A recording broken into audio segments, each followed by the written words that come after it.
Welcome back to the studio, Paul Cellucci, the former ambassador from the United States to Canada and the former governor of the Commonwealth of Massachusetts. Right, you got it right. Not the state of Massachusetts, the Commonwealth. Welcome back here. It's nice to see you again. Great to be back. Thank you. Given that you're a Republican, I'm actually going to play a clip not of Barack Obama, but of John McCain, and part of his very classy concession speech, from Tuesday night past. Roll tape, please. A century ago, President Theodore Roosevelt's invitation of Booker T. Washington to dine at the White House was taken as an outrage in many quarters. America today is a world away from the cruel and prideful bigotry of that time. There is no better evidence of this than the election of an African American to the presidency of the United States. Let there be no reason now. Let there be no reason now for any American to fail to cherish their citizenship in this, the greatest nation on earth. That's a very decent moment from John McCain, and I'm wondering, of course he was your candidate and he didn't win, but I want to know what went through your head just after 11 o'clock on Tuesday night when all the networks came out and said, you're going to have your first African-American president. I believe it is a defining moment in the history of the United States. I thought back to Lyndon Baines Johnson when he was president. He appeared before the Congress of the United States when he was pushing the Voting Rights Act of 1965. And he adopted the rallying cry of the Civil Rights Movement in that speech. He paused in his speech and he said, "We shall overcome." And the House and Senate in the gallery for a minute was stunned. And then they burst into applause, and everyone knew then when this Southern president said, "We shall overcome," that Voting Rights Act would pass, and that Black Americans would, by federal guarantee, would have access to the voting booth. That too was a defining moment in the history of the country. So I think Senator McCain was right. We've traveled a long way in the United States, and that's a very good thing.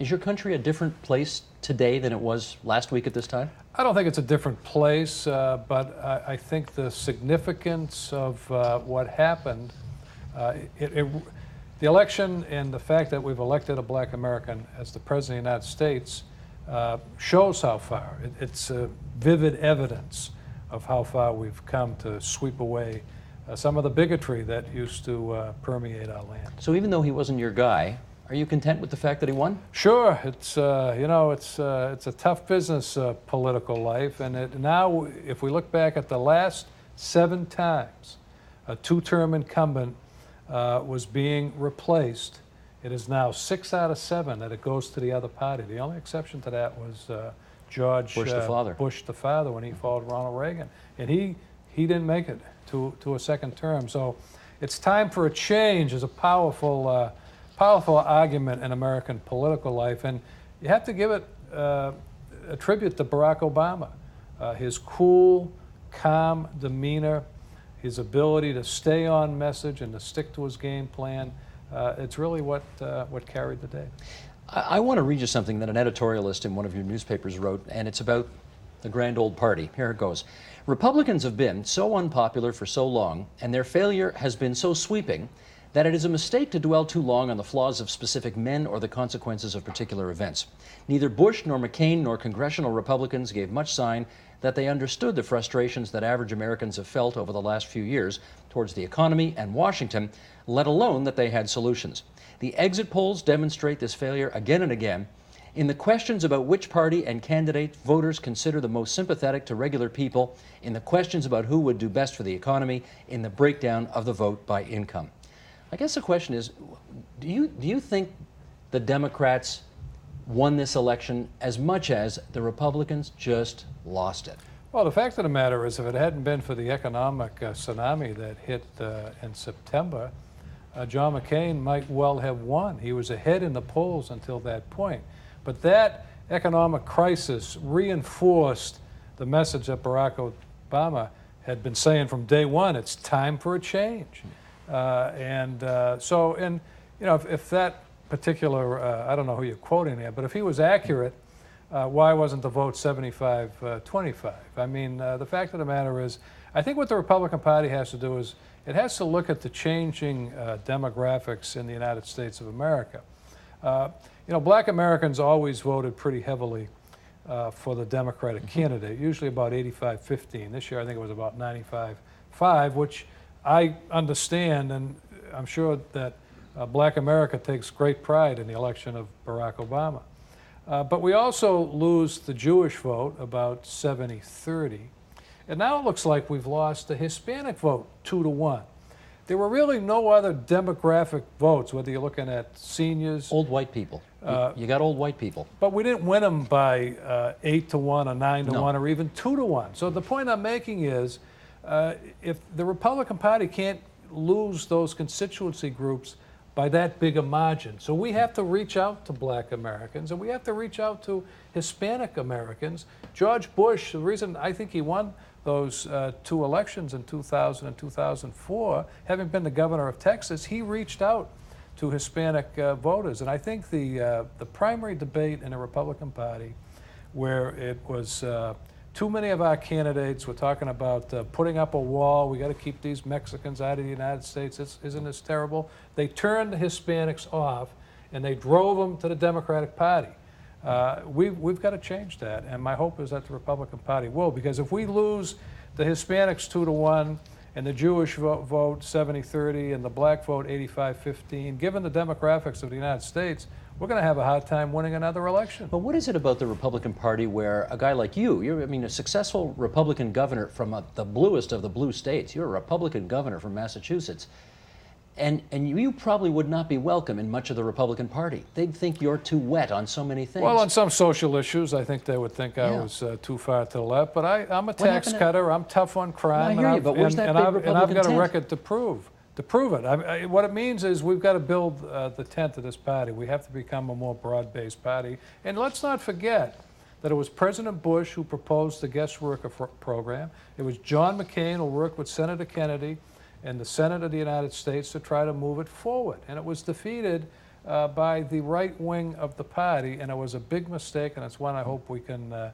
straighten out in the future. I don't say this pejoratively because, you know, they're a perfectly legitimate faction of the Republican Party, but do you think it has been in some respects kidnapped by kind of Southern evangelical fundamentalists who have no appetite for the bigger I don't tent? even think it's so much that. I think it's misguided people who've got it in their head that we have to build a fence along our Mexican border. I mean, there's 10 million Mexicans or so in the United States of America. Why have they come? They haven't come to commit crimes. They've become, there's a big magnet bringing them into our country, and it's called the labor forces. We need those workers. So why don't we recognize that? And why don't we have the guest worker program that President Bush proposed and Senator McCain and Senator Kennedy supported? And why don't we go even further down the road and have labor mobility here in North America, so that if you're a citizen of Mexico, the United States, or Canada, you can live or work in any one of those countries, and the people will go, the labor market and forces will determine where the workers go. That's what the Republican Party ought to be talking about. Then maybe we'll win back those Hispanic Except voters. Republicans in Texas and New Mexico and Arizona would say, easy for you to say, you're up in Massachusetts. Well, I think they're going to have to confront the demographics of what's happening in the United States, or they're not going to win any more elections. You know, George Bush wasn't on the ballot, but he kind of was in this election. He was certainly a presence throughout the whole campaign. And he's a friend of yours and gave you your appointment as the ambassador to Canada. I'd be curious in your views as to how you think history will treat him. Well, I mean, history will look back at this time, and one thing we will see is that he kept America safe. After those 9/11 attacks, everyone in my country was really waiting for the other shoe to drop. And the president took action. He got the Congress to pass laws. We went to war in Afghanistan. We went to war in Iraq. We're fighting this radical Islamic terrorist threat, and he's kept America safe.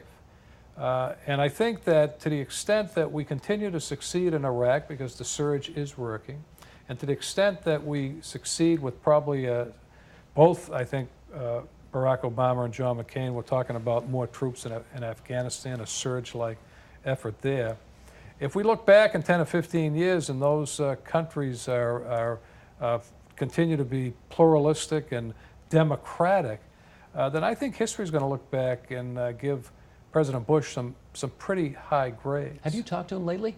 Sure, I saw him on Columbus Day. I was at the White House for the last state dinner of the Bush presidency. When, Does he still call you Pablo Cellucci? You know, he called me Cellucci and he called me Pablo. He used both of his nicknames for me. He was in good spirits. That's what I wanted to ask you about. Because he was in good spirits. I think the president knows in his heart that he's kept the country safe, and I think he knows that that's the #1 job of the President of the United States, is to keep the people of the country safe, and he's done it. And also, by the way, I mean, if you go to Africa and you talk to African leaders and the money that President Bush has provided to fight AIDS, the money that the United States government under his leadership has provided to get rid of malaria. He's very popular in Africa. If you go to Colombia, where they've been able to defeat the threat down there and stop some of this drug flow, there's many parts of this world where his foreign policy has made a big difference. And even in the United States of America, he put a good friend of mine, Phil Mangano, in charge of chronic homelessness. We've had a 30% reduction in chronic homelessness in the United States of America. So there's a lot of good things that have happened under George Bush's leadership, but his presidency will be judged ultimately by what the end result is on the war in Iraq and the fight against terror.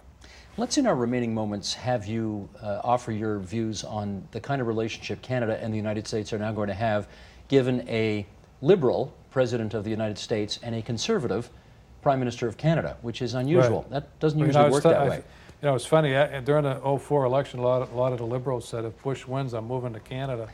So I said, geez, if we got all the Democrats down in Washington, we got a conservative government in Canada, maybe I'll move back to Canada. but it is ironic. But you said that an Obama presidency would pose a danger to Canada. You said that at a Canadian Defense and Foreign Affairs first of all, Institute. at the personal level, leader to leader, there's no doubt in my mind that Barack Obama and Prime Minister Harper will get along just fine.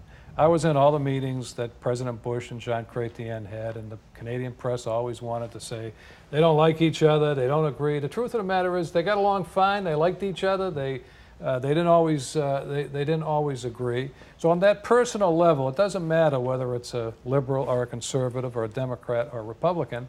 It's in the interest of the leaders of these two countries to make sure that we are working together. The point I was making is one of the concerns I have, and I think this is in general, I think with a heavy Democratic House and Senate, Barack Obama has been elected the president of a country that's still a little right of center. And obviously his party is left of center. And I think if he governs from the center and doesn't let the special interest in his party pull him to the left, then I think he's going to do quite well. And I think the same will be said about protectionists. There are many people in the Democratic Party who are protectionists. And they're going to say, geez, you said you'd blow up NAFTA during the primary campaign. We want you to do it. My hope is that he governs from the center and that we won't get to that point. And I'm sure that Stephen Harper will remind President Barack Obama that, if he wants to put NAFTA on the table, Canada can also talk about all the energy we send down to the United States of America. So my hope is that, although that's a concern, my hope is that it will not become a reality. How about one other topic? I'd like to be a fly on the wall when Obama says, I'm sending tens of thousands of more troops to Afghanistan to finish successfully what we started there. And Stephen Harper says, that's very interesting, but I'm still taking our 2,000 plus troops out. How's that conversation going to go?